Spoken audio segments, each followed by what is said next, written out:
Nos últimos dias, muitos aposentados foram pegos de surpresa com a decisão do STF, o Supremo Tribunal Federal, derrubando a chamada revisão da vida toda. O mesmo Supremo que, em dezembro de 2022, decidiu a favor, agora votou contra o recálculo do valor da aposentadoria, que levava em consideração todas as parcelas pagas por uma pessoa desde que ela começou a contribuir com o INSS. Mas e agora? Como fica? Será que quem deu entrada na revisão vai perder? Segundo o Conselho Nacional de Justiça, mais de 60 mil ações foram prejudicadas. A advogada previdenciária Vanessa Maria Sens Reckelberg está aqui com a gente para esclarecer as dúvidas. Boa tarde, Vanessa. Boa tarde, Vanessa. Boa tarde também aos nossos telespectadores.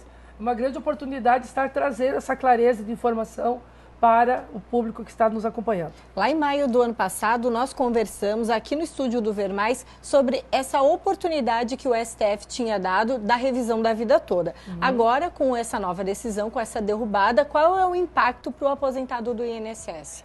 Na verdade, todos os que estão buscando melhorar o seu benefício previdenciário buscam através de revisões. Essa era uma delas. E, na verdade, até é bom trazer aqui, o que houve não foi a decisão da revisão da vida toda, ela ainda está em pauta. Porém, há um pequeno detalhe que é a inconstitucionalidade do fator previdenciário, que é um expoente que diminui muito o valor mensal, que foi levado a julgamento. Então, praticamente nos mataram na raiz, porque julgaram algo que estava dentro da revisão da vida toda. Vanessa, dá um exemplo para a gente que está acompanhando esse assunto. Quando mexeram nesse ponto, você explicava aqui nos bastidores, um ingrediente da revisão da vida toda. Dá um exemplo para a gente como que seria. Então vamos lá. Uma pessoa ao longo da sua vida contribui durante todo o período para pensar no futuro na aposentadoria. Com a regra que estava sendo aplicada desde 99, nós pegávamos desde julho de 94 os salários. Então, todo aquele trabalhador que trabalhou em empresas ou que teve salários elevados antes de julho de 94 não tinha esse valor considerado. Vou trazer um caso aqui bem prático. Meu pai trabalhava numa multinacional. Em 95 ele se desligou. Então, todos os salários dele anteriores a 94 não foram considerados. Consequência, o benefício ficou mais baixo. Lembrando, com a revisão ele teve a oportunidade de recalcular. Ele poderia, só que no caso dele, como ele já estava há mais de 10 anos aposentado, ele não poderia fazer esta revisão. Mas o que eu chamo a atenção aqui é que realmente haveria um impacto. As pessoas teriam uma melhoria no seu valor mensal, que é o que todo mundo busca, tendo em vista que o custo de vida não acompanha o aumento dos aposentados. Era uma forma de compensar esses ajustes, essas perdas, né? As perdas que vêm aí ao longo de muitos períodos. Com certeza. E aí, durante esse período, desde que a decisão, né, abriu a possibilidade de fazer a revisão, eu imagino que advogados do Brasil inteiro acabaram fazendo esses processos. Até tem esse dado do Conselho Nacional, né, de Justiça, mais de 60 mil ações. Aqui em Blumenau, muitas ações, doutora? Com certeza, né? Nós temos escritórios que estavam realmente imbuídos em fazer essa ação, porque realmente a tese foi bem construída, ela tem fundamento, mas nós na prática, mais uma vez, fomos surpreendidos por uma nova direção de cunho político que influencia muito, né? Porque sempre nos apresentam qual é o impacto financeiro de uma decisão dessa. Mas, na verdade, nós não podemos pensar em impacto financeiro, uma vez que as pessoas contribuíram. Então, é o direito delas. O governo não pode querer economizar, porque esse dinheiro ele recebeu esse valor. Até se falou no impacto, né, de mais de 400 bilhões? Exatamente. Esses são os números divulgados, o que eu efetivamente não acredito, porque nós temos outras fontes que vêm trazendo esses dados, né? É uma ação muito antiga, essa da revisão da vida toda. E outro detalhe bem importante, de cada 10 aposentados, nós podemos dizer que só 2 ou 3 tinham direito. Sempre antes de fazer esse tipo de ação, nós fazíamos uma simulação. Então, para não prejudicar, Exato. Né? Então, o judiciário não está com ações que não vão ter algum resultado. Ele está justamente com aqueles que, de alguma forma, no cálculo, apontaram uma diferença a maior em benefício do segurado. E como fica agora? Quem deu entrada nesse processo? Estava aguardando uma decisão favorável e tudo mais. Como fica? Bom, na verdade, agora é aguardar a publicação do acórdão. Nós ainda não temos ele publicado para ver se há alguma possibilidade de se fazer um recurso, né? Mas é aguardar. Agora, nesse momento, não há, digamos assim, as perspectivas não são favoráveis, porque realmente o cunho econômico, a economia que o governo federal vai fazer tem sido o viés mais defendido. Então, temos que aguardar a publicação do acórdão para ter digamos, o desenho aí dos próximos capítulos. Vale a pena fazer novos pedidos de revisão ou no momento é um momento de pausa? Por exemplo, quem não fez e ainda queria fazer, perdeu o timing, mas aí como ainda a decisão oficial não saiu, vale a pena dar entrada no trâmite todo? Bom, eu iria responder da seguinte forma, Vanessa, e foi excelente a sua pergunta. Todo aposentado, quando ele recebe uma cartinha, lá está dizendo que é de 10 anos o prazo para ele fazer qualquer tipo de revisão. Esse prazo é para ele fazer, ele não deve esperar os 10 anos.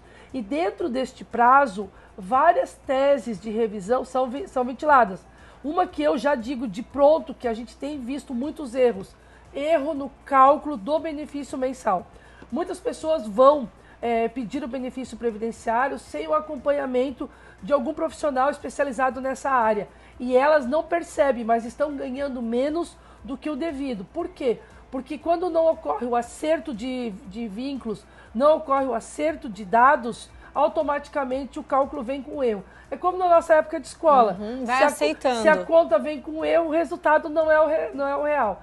Então eu sempre digo, durante 10 anos, fique atento, acompanhe e leve o seu caso a um especialista para ele ver se dentro das possibilidades, que nós temos muitas, não existe aí uma abertura para uma ação revisional. E essa abertura é independente da decisão da revisão da vida toda, Totalmente independente. Todo aposentado, então, pelo INSS tem essa margem, esse prazo de 10 anos para poder recorrer, questionar, se desconfiar que não está justo. Exato. E eu recentemente tive um caso que me chamou muita atenção de uma pessoa que achou que não tinha, ele veio por insistência da filha, a filha já que estava ajudando o pai nas suas despesas, ele já não conseguia com alimentação, com medicamento.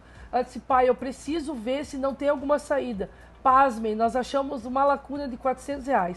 Olha. Por um erro de cálculo de um período que ele trabalhou, que não apareceu no relatório dele e que estava trazendo esse prejuízo. E trazendo isso, claro, ele vai conseguir dos últimos 5 anos, né? Porque a prescrição ela é quinquenal, ela pega os últimos 5 do ponto de vista do efeito financeiro, mas vai trazer aí um alento para esse senhor que com certeza vai ter um pequeno aumento que ele nem esperava no final do mês. Certamente. Enquanto a gente aguarda os próximos passos da revisão da vida toda, Vanessa, aproveitar a tua presença aqui no Ver Mais, o nosso público, ele é formado por muitos aposentados, aposentadas, pessoal que está aí numa fase boa, a gente costuma dizer, da vida, sim, né? Agora, qual o conselho que você dá para quem ainda não deu entrada na aposentadoria e quer se programar, está com um trabalho fixo, ou seja, CLT, um empreendedor, para que organize a sua vida previdenciária e possa ter um merecido descanso remunerado lá para frente? Toda aquela pessoa que baixar o aplicativo Meu INSS, né, ela vai ter acesso ali a alguns dados. Não são dados 100% confiáveis, porque, como eu disse, se houve um erro na transmissão de uma informação, vai fazer falta, digamos, no relatório que o INSS apresenta. Mas eu sempre aconselho a reunir documentação de atividade rural, reunir documentação para verificar se todos os vínculos de carteira estão dentro da sua história junto à Previdência, porque as pessoas muitas vezes deixam para fazer isso só no momento de aposentadoria. E aí a documentação foi jogada fora, ou a empresa fechou. Então, por excesso de zelo e pensando num bem que você está fazendo a si mesmo no futuro, busque esse material, deixe organizado. Se conseguir passar por um especialista da área, melhor ainda, para ter uma ideia ou até fazer um planejamento, saber se melhorando algumas contribuições, você pode ter um reflexo. Tive um caso também recente que me chamou muita atenção. Uma senhora de 80 anos que achou que não tinha direito, a família também auxiliava ela. E eles vieram me perguntar se ela tinha direito a algum benefício. Em nenhum momento eles baixaram o aplicativo Meu INSS ou fizeram uma busca. Ela ali comigo, nós baixamos, eu fiz todas as verificações. Ela está ganhando hoje R$6.150. E ela nem sabia. Ela não sabia. Quando ela ainda era solteira, ela tinha contribuído um período e depois de casada, ela contribuiu o que faltava. Então, em verdade, ela só precisava da idade 62 anos. Nossa. Como ela não contribuía há muito tempo, ela achou que tinha se perdido. E não. E a família preocupada em como auxiliar essa mãe, né? Até porque com a idade também vem mais despesas, Aumenta, né? É um aumenta assunto plano necessário, de saúde, né? plano de saúde. E aí todos os filhos reunidos já não estavam dando conta, né, de pagar todas essas despesas. E vieram me perguntar se tinha alguma coisa. E para minha surpresa, ela já atingiu os critérios e hoje está ganhando 6 mil e poucos reais. Então, assim, foi uma grata surpresa. E como ela, quantos devem estar na mesma situação? Doutora Vanessa, quando que a gente deve começar a pensar nesse nosso plano previdenciário? Sempre. Quando eu estou em sala de aula, eu sempre explico aos meus alunos. A melhor coisa que você pode fazer é tirar um CNIS, que é um Cadastro Nacional de Informações Sociais, buscar essas informações e verificar se realmente está tudo certo, porque ele vai ser o seu salvaguarda no futuro. Então não existe data certa, existe sim uma preocupação que não deve se deixar para muito tarde. O quanto antes você fizer, melhor. Maravilha. Doutora Vanessa, muito obrigada. A gente conversou com a Vanessa Maria Sens Heckelberg, advogada, especialista em Previdência. Obrigada pela presença aqui no Ver Mais. Agradeço a oportunidade e principalmente o espaço que vocês estão dando para trazer esse esclarecimento à comunidade. E parabéns. A gente aguarda novas decisões, né? Com certeza. 3 favoráveis de abril, pelo aposentado, de preferência. 3 de abril está aí, né, na pauta, novamente falar sobre a revisão da vida toda. Tá certo. Obrigada pela presença Obrigada, mais querida. uma vez.